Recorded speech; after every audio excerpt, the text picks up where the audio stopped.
Magandang hapon, narito na mga balita sa inyong PRTV News Break.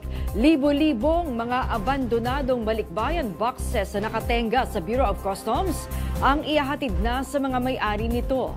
Ayon kay BOC Commissioner Ariel Nepomuceno, mahigit 100 mga container na puno ng balikbayan boxes ang nakabiyahe na. Ang iba dito ay 3 taon nang naipon sa bodega ng BOC.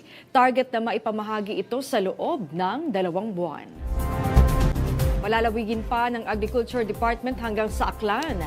Ang Benteng Bigas meron na program ng Marcos Jr. Administration.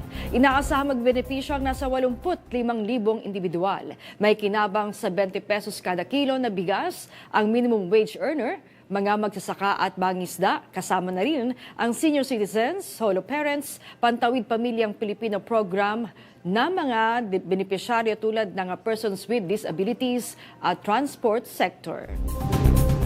Samantala nagpulong ang Metropolitan Manila Development Authority General Manager si Nicolas Torre III at University of the Philippines President Angelo Jimenez. Ito'y para talakayin ang posibilidad ng kolaborasyon sa traffic management at flood control. Ipinaliwanag ni Torre ang halaga ng pagtutulungan sa paghahanap sa solusyon sa trapiko at pagbaha.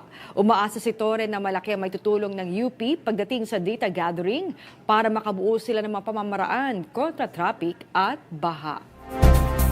At yan ang mga balitang nakalap ng inyong PRTV News Break.